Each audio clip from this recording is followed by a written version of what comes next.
multiple bills. Joining us now, former House Speaker Kevin McCarthy. He is now chairman of the Alpha Institute. What do we call you now? Kevin, I guess. Yeah, you're Kevin. How you doing, Kevin? I'm doing well. Very good. Trying to think of how to get into this.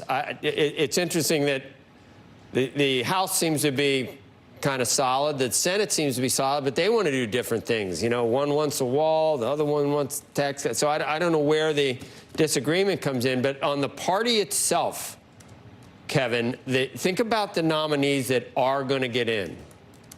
I mean, that's a reflection of, I think, Trump's hold over the Republican. Only one guy didn't get in. We don't need to mention any names. I know you'd probably like to.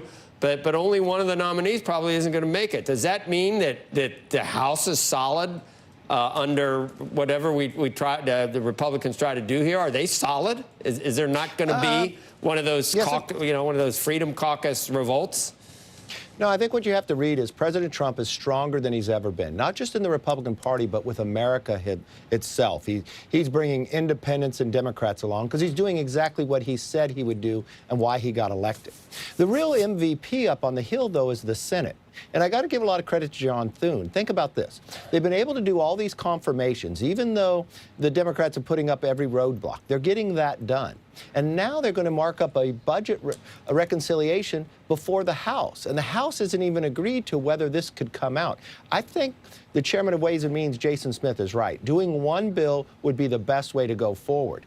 But I'm interested to see this number that comes out of the budget in the House.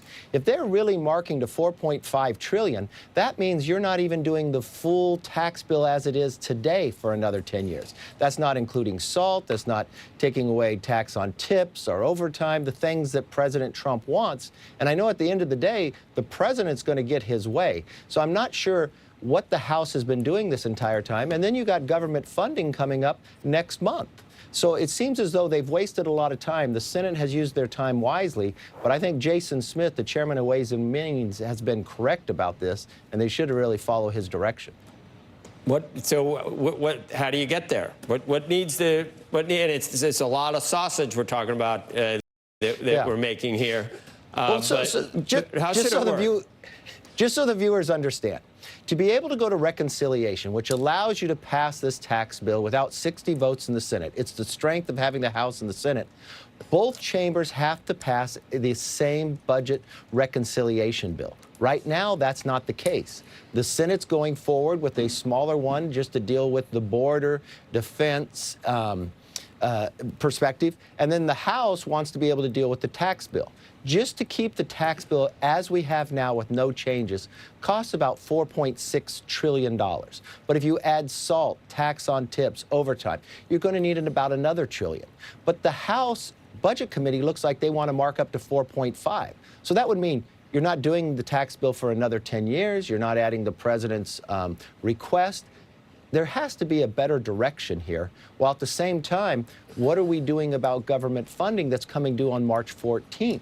And what are you doing about the debt ceiling? You'd like to get that out of the way so you could really focus on the reconciliation. But it doesn't seem that both are connected together, focusing on the same plan. So how do you handicap it? I mean, will there be one bill, and who needs to talk to whom? And who needs to come to Jesus? Who needs that moment? Well, I think the entire House has to be in one place. For the House's strength, as you're sitting here talking, whether it can pass the House, that answers the question whether you need one bill or not. Because if it's so hard to pass something like this that the president wants, how can you do this 2 times? It's very difficult. So you'd want to get it all done in one bill, which you can do, but it doesn't look like that number is coming out of the budget. So the House doesn't look like they're in the right place. The Senate has another plan because they don't want to wait around for the House because they've waited this amount of time and they haven't done anything. The Senate has been doing confirmations, so they're going to move on a reconciliation plan that takes up 2 bills. And at the end of the day, whoever does the work will actually win. So if the House does their job, they could still be in the forefront, but they haven't done their job yet. How do you see we're seeing some friction between the judiciary and the executive branch now with DOJ, and it is kind of interesting because you can find in the 13 districts, you can find someone that'll do whatever you want. Always find. If you're a Democrat, you can find. You can shop the districts or the courts to get a decision that you want. Yes, politically. So that's what we're seeing. So how do you get around that? What do you think? And then you're going to be accused of, ending as we know it the Constitution if you even question a far left judge out in District 9. If you even raise an eyebrow, although it was done all the time in the last minute, the whole Supreme, they want to stack the Supreme Court, but you can't question a district judge, out in California. You have the ability to appeal as well, but let's remember this. They did this exact same tactic against President Trump so he couldn't even run. He never gives up. And this is a big fight because think about how big this bureaucracy is. And it's never been audited as you go through this. And this is shining new light. You've got different eyes coming in and seeing. And the more transparency it is, I would always bet on President Trump and Elon Musk at the end of the day. And they're not going to give up. So yes, there will be roadblocks. They will try to do these court actions, but I think they stay the course. They can appeal, and they keep moving forward. The American public is with them. This is what they voted for. You're like in the private sector now. You still got that Capitol thing behind you there, like. Well, I'm in D.C. today. Okay, it's nice and snowy. All right. It's just like a false advertising. You are not Speaker of the House anymore. That's an actual window. That's an actual window with real snow and the real but Capitol. It has nothing to do with you anymore. You're a mover What do you and a mean? shaker. I love my country. I love my country. I want to help it. We'll see you again. Thanks for.